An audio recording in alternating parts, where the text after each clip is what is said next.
how to make the extraordinary out of the ordinary. There's a story behind that. This is your daily message from Chad number 1151 to upgrade your mental game today by telling yourself a better story, because the most important story you hear is the story you tell yourself. This message is dedicated to Teresa Smith on her birthday. Happy birthday, Mom. You can get a free copy of my book, The Most Powerful Story in the World, by going to fromchad.gumroad.com. The transcript of this message and hundreds of others are always available at www.fromchad.com. Here's your upgrade. Your work may be ordinary, but upgraded thinking knows ordinary is a stage, not a sentence. Here's your story. Dave Bohn walked the same streets of Pemberton, New Jersey with the same mailbag for 43 years. Same town, same route. The most ordinary job you can imagine, but he decided the job would be his stage. He started whistling so the neighborhood dogs would get used to him, and then he just kept whistling because he liked it. Soon the whole town knew he was coming by the tune in the air, and he became the whistling mailman. He learned every child's name on his route and every birthday. And on your birthday, you'd get a little ring folded out of a dollar bill.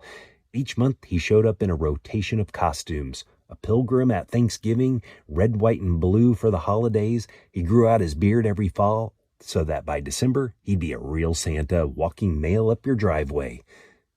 Nobody told him to do any of this. There was no bonus for it. He wasn't looking for promotion. He took a routine and decided to fill it instead of just get through it. As the adage goes, if you do what everybody else does, you'll get the same results everyone else gets. In 2004, a neighbor nominated him for Citizen of the Year, and when they handed him the plaque, he kept it simple. I just like to make others smile. The extraordinary wasn't in his title, mail carrier.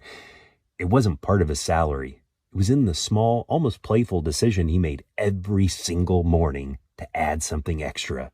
A little cheer, recognition, a little theater, until his retirement in 2012 after 43 years. See, extraordinary is just ordinary with a little extra on it. Most people treat a job as something to survive. Dave treated it as his container that he filled with his own personality. You don't need a new title to do that. You don't need a stage anyone would recognize. You have a route. Everyone does. The same desk, the same commute, the same people you pass every day, the same places you shop. Orison Swett Marden said, "Don't wait for the extraordinary opportunities. Seize common occasions and make them great." The question is whether you'll just walk it or whether you'll whistle. The better story to tell yourself is, I will add a little extra. Tell me a story of ordinary made extraordinary to fromchadsmith@gmail.com. Send someone a text and tell them, do a little extra.